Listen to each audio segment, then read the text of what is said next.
Hello and welcome. This is Gunner, and I'm going to be taking a look at a new game, The Long Journey Home. Now, this is a pre-release version of the game, so there may be changes from now until the date of the full release on May 30th. With that being said, this video is intended as an introduction to the game, as I will be playing through the tutorial and covering a lot of the basic concepts of the game. I had originally intended to do a first impressions video of this game, coming in blind and learning as I went. I quickly found out that that was not really the right approach to take with this game, as it has what I consider a brutal learning curve, taking quite a while to get used to, and although I have put in about 7 hours, I still think that I have a lot to learn as far as this game goes. Let's go ahead and start up a new mission. And if you're not familiar with this game, you're going to get a little of the backstory right here. So welcome to Project Daedalus, the maiden flight of humanity's first jump-capable ship. Please select 4 crew members who will pilot the ship to Alpha Centauri and back. Their specialized knowledge and skills will be crucial for exploring this new frontier. So, spoiler alert, this mission is not going to go to plan. We're not going to end up going to Alpha Centauri. This game has a lot of influences from other science fiction media, and one that we can draw a comparison to with the, at least story, is Star Trek Voyager, in that you're going to be shunted off to some far-flung edge of the galaxy, and you have a long way to get back to home. That's why it's called The Long Journey Home, after all. There are also other influences that you'll see, and the gameplay influences are also a collection of influences. I would say the comparison that I would make is it's a combination of Sid Meier's Pirates, Lunar Lander, and Kerbal Space Program kind of wound up in one. And we'll see exactly how that works as I jump into the gameplay. But before we do that, we have to set up our mission. So as it's saying here, we have to select 4 crew members, and we have a total of 10 to choose from. Now, in my first few playthroughs that I did, I chose the same crew every time. So I'm probably going to choose something different. But I will go over each crew member and we'll discuss a little bit about them. Now, one thing that you'll see is every crew member is going to have an item that comes with them. So, as we see, this character here, Hartigan, comes with a crystal skull. And it says, brought from Siobhan's, I'm not sure how you pronounce that name, personal collection. So I'm not even sure what that does. And a lot of this game, it is a quote-unquote rogue-lite, but it is a game that uses procedural generation, a hallmark of that style of game, but it doesn't have progression. The real progression, at least as the devs have discussed it, is a progression of knowledge. You come into the game not really knowing a lot about how it works, and as you play it, you're going to learn. And things like this, Crystal Skull, I have no idea what this does because I've never played with it before. But if we play with it, perhaps we'll learn what it does. Well, in any case, let's go ahead and read her description and learn a little bit about her. So Dr. Hartigan joins us on the recommendation of our sponsors at the Minerva Consortium. She brings a lifetime of archaeological experience in some of the world's most dangerous dig sites. Her methods have been described as controversial, but all agree that if Alpha Centauri has secrets waiting to be discovered, Hartigan is the woman to expose them. Grave robbing? Tomb raiding? Please! Archaeology is the story of our world, our collective birthright. How dare we consider wasting that on Philistines who just want to hoard history for themselves? So I think I will select this character. This is not a character I've played with before, and she sounds like she'll be fun.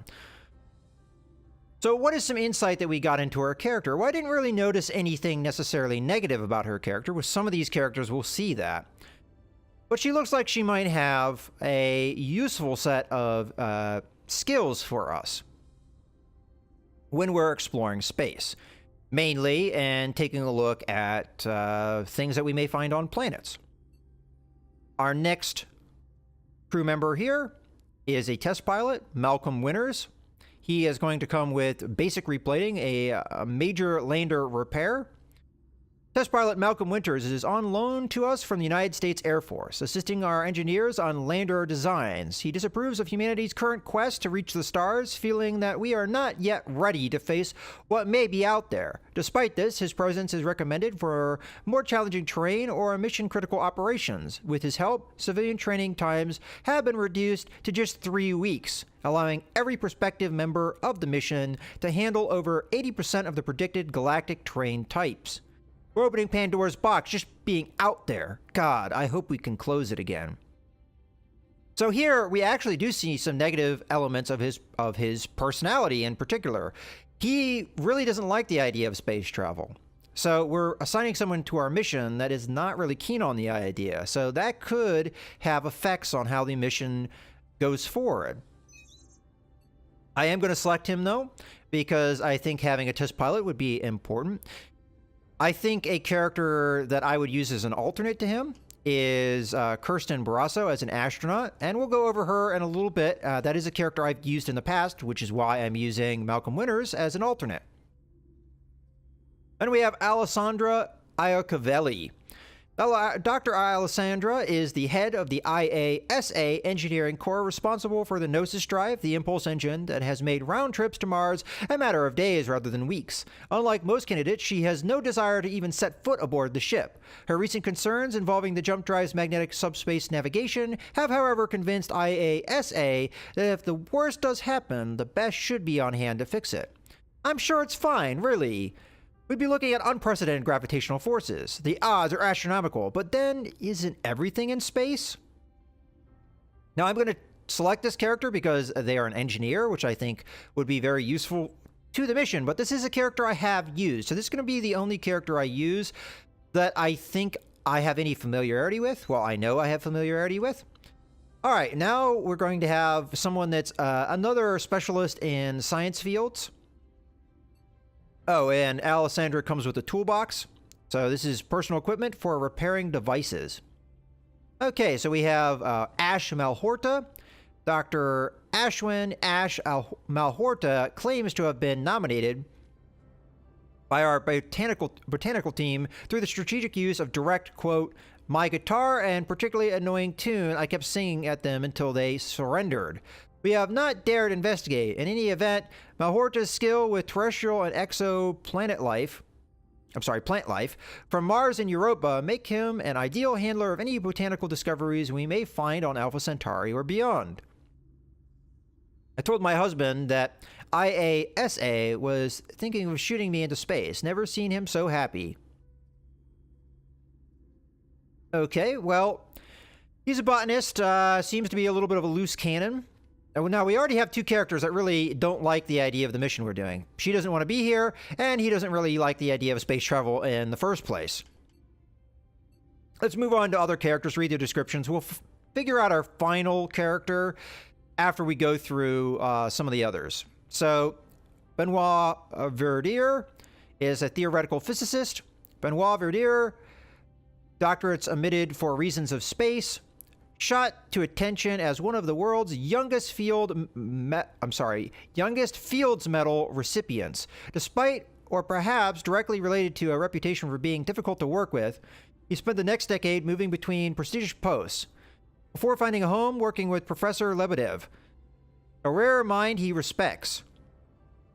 Working on the theoretical mathematics of subspace navigation, if any brain on Earth is ready for the impossible, everyone agrees it's a Verdier.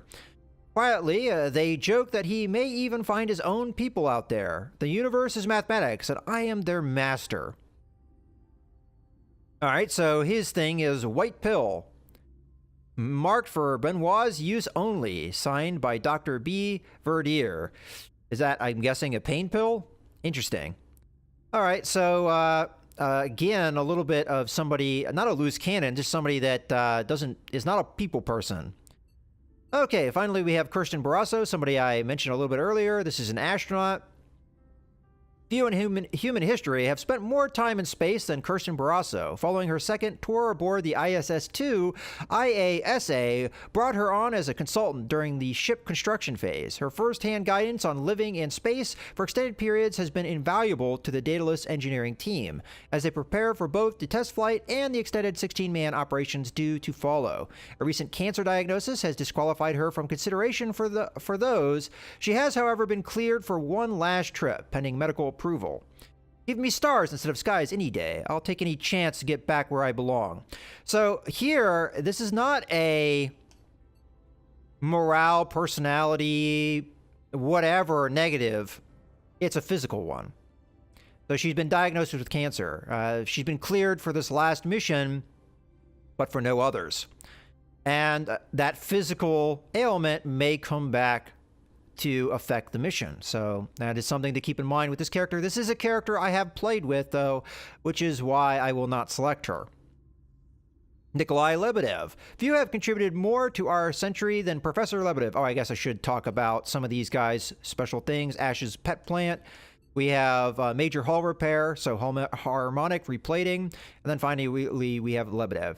Few have contributed more to our century than Professor Lebedev, though his name remains unknown outside of the top-secret labs and halls of government where he has spent his career. As lead researcher on the Daedalus jump drive, he is finally in position to get his due. Despite his advancing years, he has requested a place on the mission in event of trouble requiring a firm hand, or the lifetime of experience leading to its success. Humanity's next small step is about to become our next giant leap. I will make sure of it.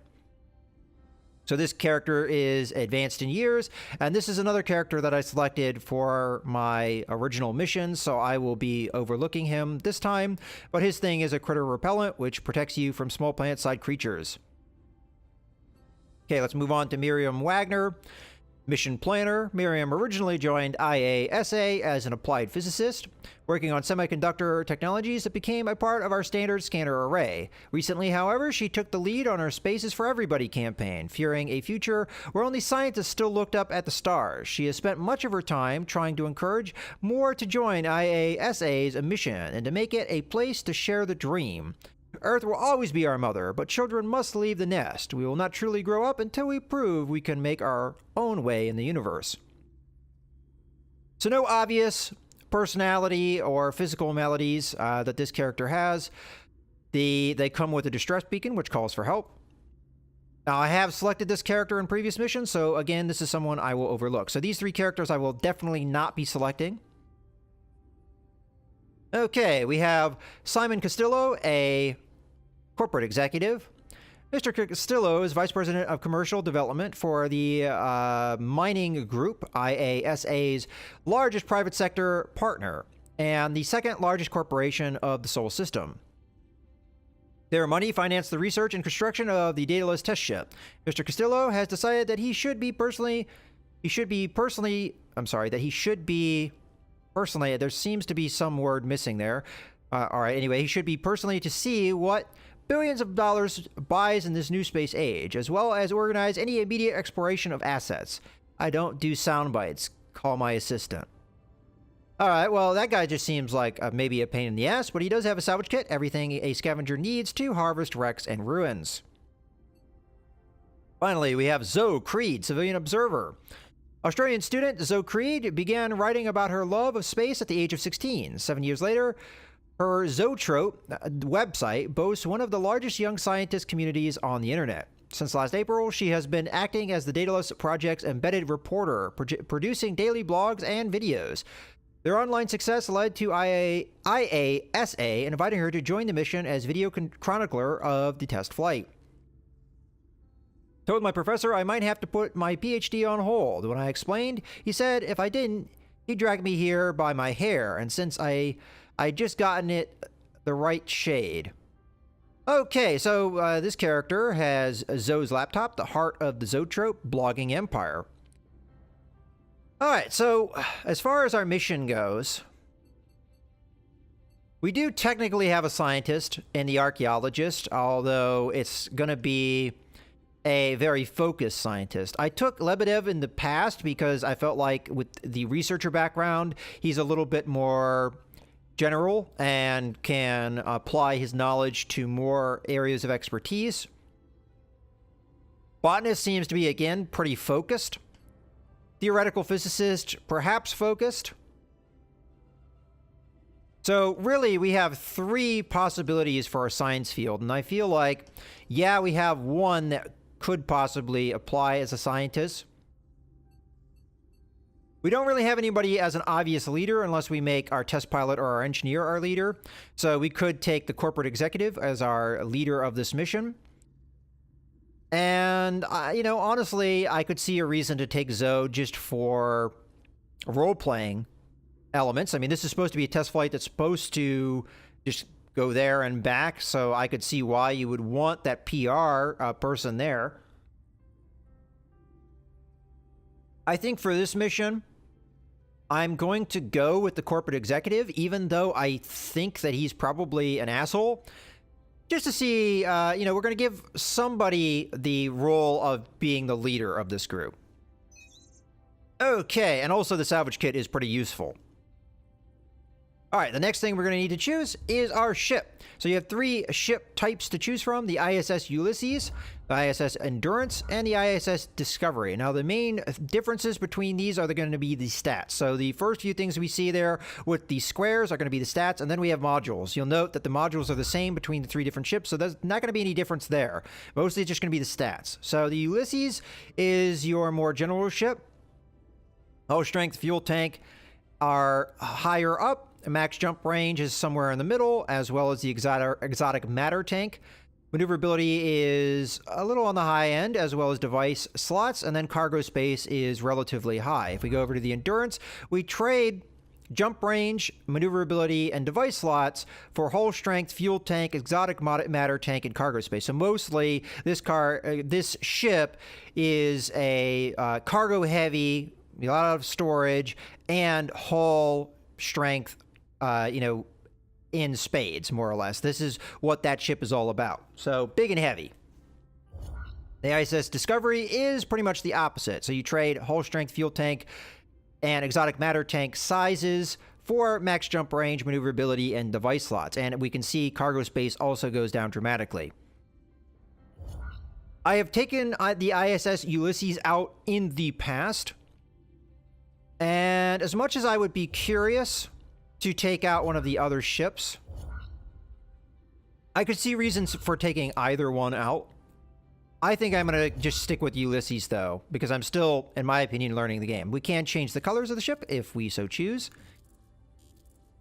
This looks like a NASA-style color scheme, or IASA in this case. Next choice we have is a lander. So we have choices between the ISV Serenity, the ISV Pathfinder, and the ISV Odyssey. And yet again, it's going to be between the stats. Now, on the face of things, it's hard to say why you would take the Odyssey over the Serenity, because the Serenity has higher fuel tank capacity, has more probe efficiency, and greater device slots, and the cargo capacity is actually larger than the ISV Odyssey. The one big difference, though, is the way that cargo works in this game. Each row is only going to be able to hold an item of a particular type. So just to explain quickly, if you were to acquire iron, if you had one item of iron, it would fit into your first row, and that entire row would be devoted to iron. So if you were able to get 3 more pieces of iron, then they would fit in that row. If you were to get another item, it would go into the next row below it. And that item, let's say it was copper, even though it's a metal just like iron is, it would not be able to be put in the same storage row as the iron. So that's where the rows are going to come in. So the advantage of the Odyssey is that you can have more of one item before it fits, or until it goes into the next row. So if I had 5 things of iron, it would go into the first 4 spaces in that row, and then it would jump down to the next row and fill in that slot. If I then were to get 2 pieces of copper, I would have nowhere to put it. Whereas with the Serenity, let's put us through that same scenario. So we have 5 pieces of iron. Well, the first 3 would go into the top row, The next two would go into the middle row, and then the bottom row would take those 2 pieces of copper. So that's something that we could pull off with the Serenity and would not be able to do with the Odyssey. But in the instance where you had 4 pieces of iron and then 2 pieces of copper, the Odyssey, right? Yeah, the Odyssey would be just fine. So it's kind of a way of managing things. In a situation where we had 4 pieces of iron, well, those 4 pieces of iron, 3 would go into the top row, and then that 4th one would go into the next row below it. So you would lose out that row if you gained that copper, as I have in that example, because that would go down into the 3rd row. I hope that makes sense, and I explained that decently enough. Now, the ISV Pathfinder is going to not have as much hull strength as the other 2, but it does have pretty large fuel tank capacity. Probe efficiency is up high, device slots are also high, but cargo space is much more limited. We do have the 3 rows, but they only consist of 2 apiece. There may be a difference between the maneuverability of these different crafts, but it's not something that is listed here. I am going to go ahead with the Serenity because I think it is the standard, and it is in this situation where I'm still learning, I think it's going to be the good one to go forward. Finally, we have our seed. So if you type in the same seed I have, you will have the same setup of the universe. I am not exactly sure what this reference is, but a lot of the seeds I've seen are actually references to science fiction. So I've seen Farscape be a seed. I've seen Multipass from Fifth Element as a seed. So maybe I'm not getting this one in particular, but maybe you are getting this reference. But again, if you type this in, you'll have the same seed as me. Now for the start. We get to choose our difficulty. So I'm going to do Explorer mode, but the other difficulty is Rogue mode. Now, this is the one that is recommended by the devs, but I will point out it is very difficult. And for your first few playthroughs, I would say go Explorer mode. And because I'm still fairly new to the game, I'm going to go Explorer mode, as it is not nearly as punishing as Rogue mode is. And this game, even in Explorer mode, is really difficult. Okay, and then you have your 2 starts. We're going to do start from Earth, so we're going to go through a little bit of a tutorial. You can do start after the jump, which is going to skip right past the tutorial. Let's go ahead and jump into the tutorial, because this is going to give me a good opportunity with no pressure on me to explain a lot of the basic elements of the gameplay. There are going to be some things that we don't see in the tutorial, but I'll showcase that a little bit at the end as well. 3, 2, 1, 0. Okay, this is the lunar lander element of the gameplay. So there's 2 styles of thrust that I can do. I can do up thrust with the A button, and a controller is recommended in the game. And one thing I should go over real quick is a couple things in the options. So as you can see, if you go down a little bit here, you'll see that there is your controller setup here. So I'm using an Xbox One controller. As you can see, there is support for a number of other controller types. One thing that you may want to take a look at is these 2 settings here. So this is something that I really didn't know what it did until I did a stream of this game, learning how to play, and a helpful person in the stream pointed this option out to me. So surface control is what we're doing right now. There's also encounter control. And more or less what this means is you have relative or absolute. So relative mode means that when you're hitting left, you will always continue to turn left regardless of the orientation of your craft. Absolute, on the other hand, is going to change the directions you used based off the actual orientation of your craft. For me, I found surface control, I found absolute, which is the default setting, to be rather confusing. So if you're having a hard time with the controls on the surface controls in particular, I would recommend taking a look at this particular setting. With that being said, let's just go ahead and continue. So again, we have up thrust and we have down thrust with the right trigger. So let's go ahead and up thrust, and we're going to go up into orbit. To do that, all we have to do is go straight up, and eventually you will see a yellow bar. And once we go past that bar, we're in orbit. Pretty simple. It gets a lot more complex as you're landing on planets, and we'll see a little bit more of that mechanic in this tutorial. So the next part that we're going to load into here is going to be the main navigation mode. This is where you're going to be traveling around within a system. And I think this is the part that you'll more than likely spend the most time in. And there's usually a cinematic that goes along with the lander coming up and down. You can skip through that if you want. So right now we're in orbit around Earth. We can see a number of things going on. First, I'll direct your attention to the lower left. This is going to be information about your ship. So we have a number of ship systems. The fact that they're yellow means that they are working or functioning normally. The next thing over is going to be a shield with a bar. That is our hull strength. The next thing is a little liquid drop. That is going to be our fuel tank, or normal fuel.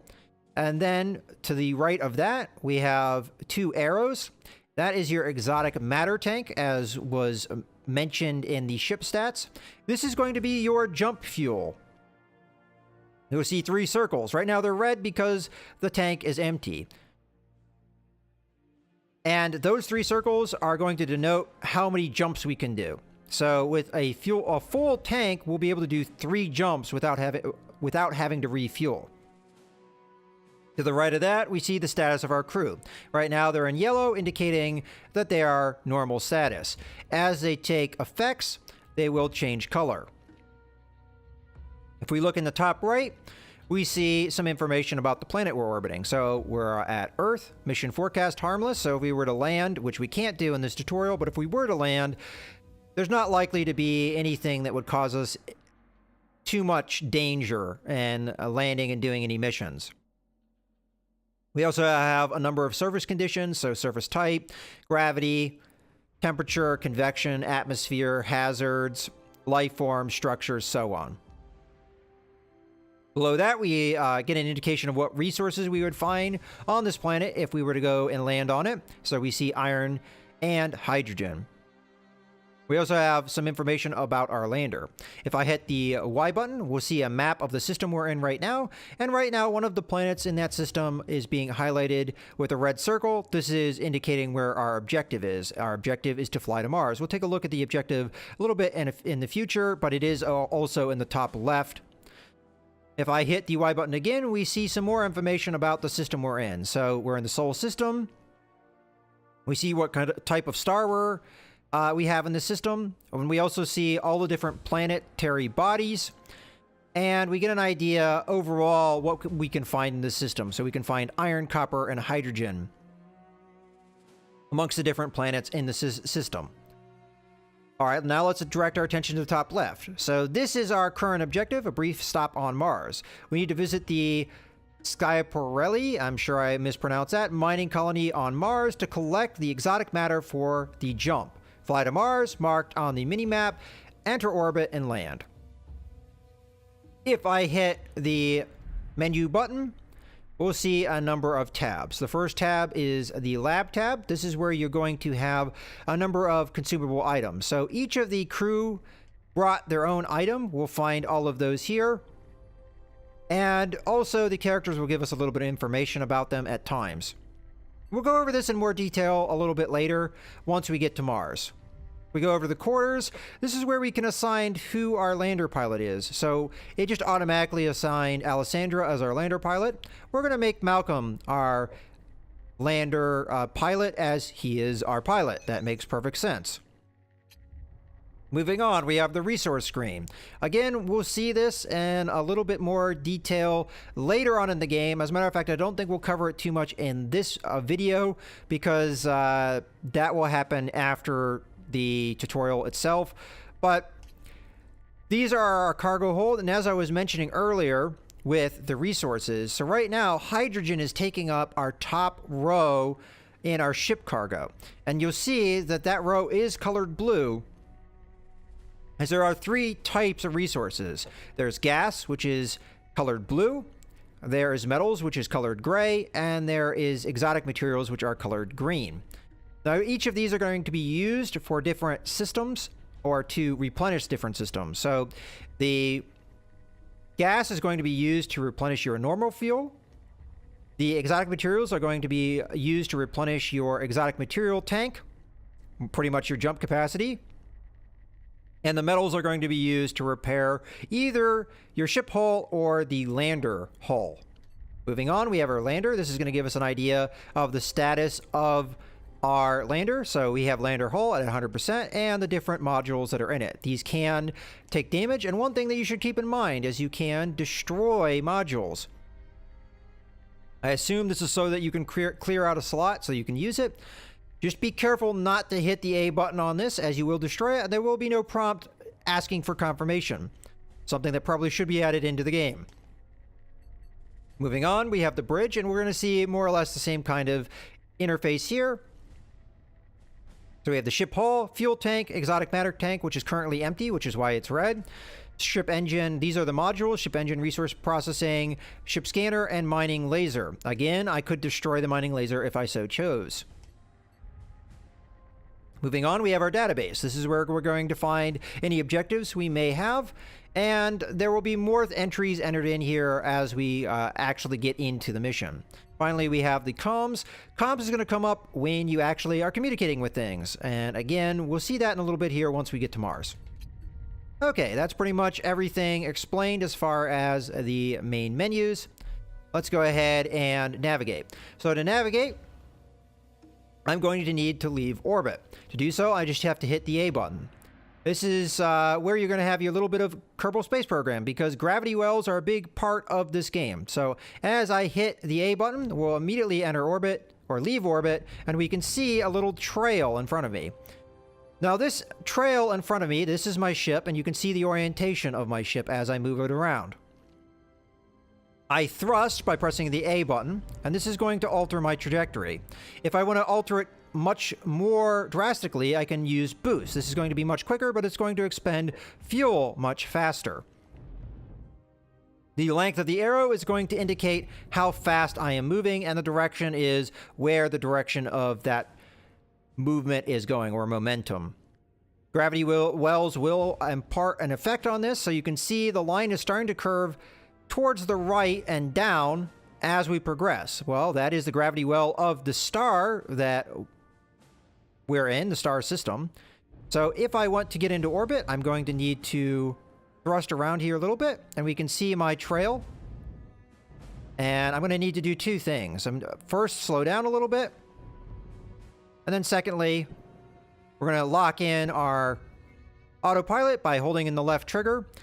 Usually speaking, that ring that was around the planet, that is the path that you need to go towards to get your autopilot to lock on. You need to maintain a path through that circle for long enough for your autopilot to take over. It's usually a few seconds. So another thing that can happen is your autopilot can take damage, which is going to affect its efficiency and the amount of time it will take for it to lock on.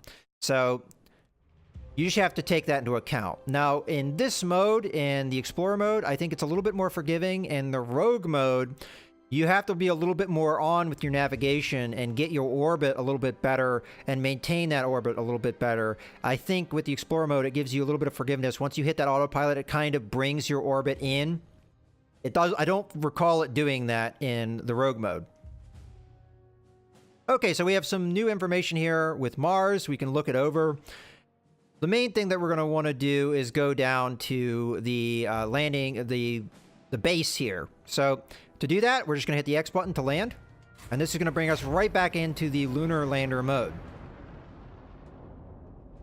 Now, one thing to keep an eye on is as you're dropping down, you're going to have a lot of momentum downward, and you're going to immediately need to cancel that. You usually will also have some momentum to one side, usually going towards the right. So you're also going to need to cancel that. I highly recommend you cancel your downward momentum first, and this will be more challenging on planets that have higher gravity. Mars has a low gravity, so it's fairly easy for me to change my momentum. On a high gravity planet, that's going to be a lot harder. Now, if you hit the ground with a good amount of momentum, you will take damage, which is reflected again, lower left. We see hull and we see fuel. This works just like on our main ship.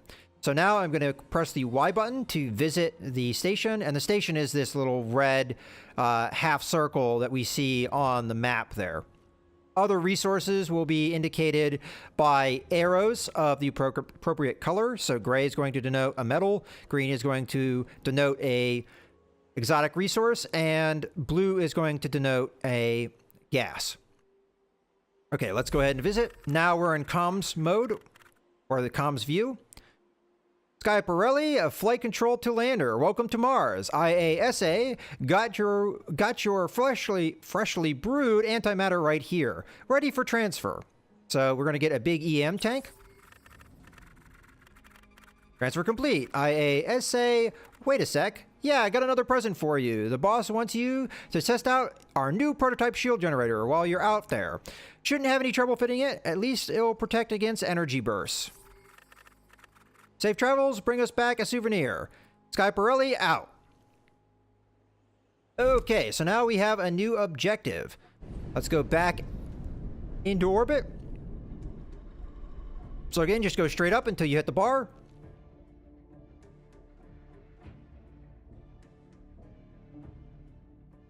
And we'll take a look at our new objectives as soon as we load into orbit.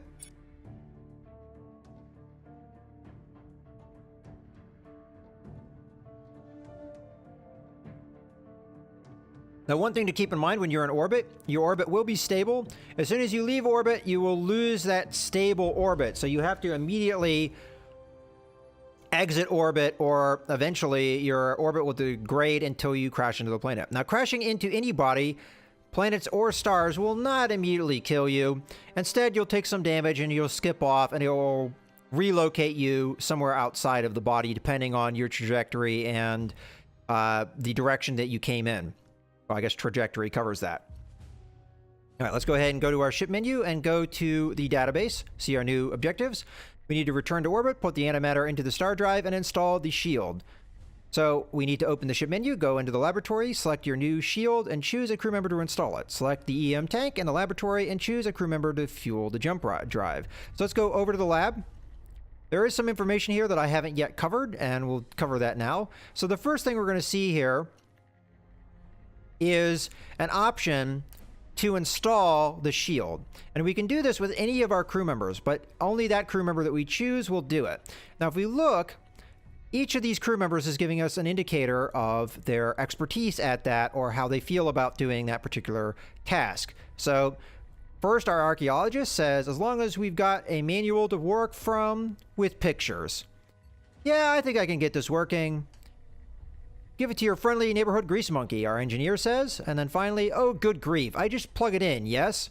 So right now, we can tell the proficiency of our crew members just based off of the answer they gave us. So our corporate manager, quite clearly, is not skilled with this. Neither is our archaeologist. Both of their answers kind of give us an indication of that. On the other hand, our test pilot and our engineer seem to be competent at it. Engineer seems to be the most logical choice, so we will install it with our engineer. A lot of the elements of this game is going to work that way. You're going to get feedback from your crew, and each of them are going to give you a different idea of something. This also works with artifacts that you may pick up. For instance, this crystal skull.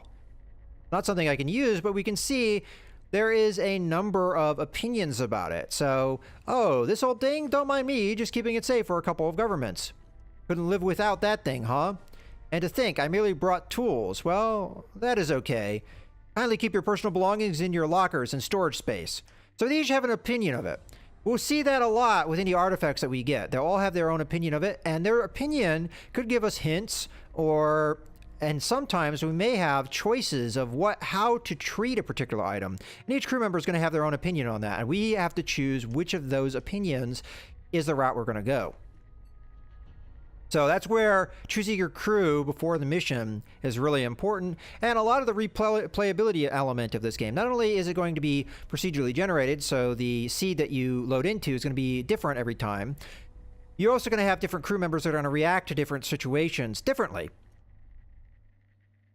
Okay, so now we need to refuel. So again, we have the same indicators of expertise. So just to go over this pretty quickly, again, our archaeologist doesn't seem to be the right person for the job. The test pilot said he could do it. Obviously, the engineer says they could. And then finally, the corporate manager says he can do it, but I still think the engineer is probably the better one for the job. So let's go ahead and refuel. And there we see our 3 circles have now turned yellow, indicating that they are full. So more or less, we have done the tutorial. Now, all we have to do is jump. So to do that, we're going to exit, and we're going to leave orbit. And then again, I'm going to have to start thrusting away to not degrade my orbit into the planet. I'm going to thrust in a direction that gets me a little bit away from the planets, and I'm going to jump. To jump, you hold in the boost and thrust buttons together. So I'm going to do that now.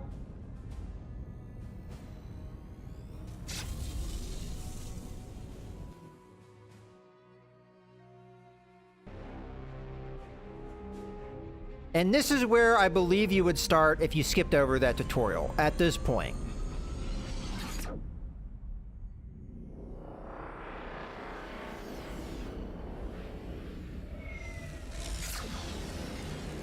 And that definitely doesn't look good.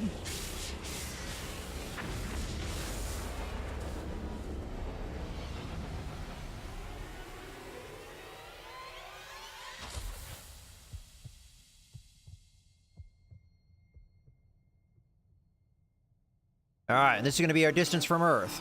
So there's Earth. And we end up a long way away. Now, you're always going to start over in the lower left corner of the greater galactic map. And we do start with an injury to one of our crew members, a concussion.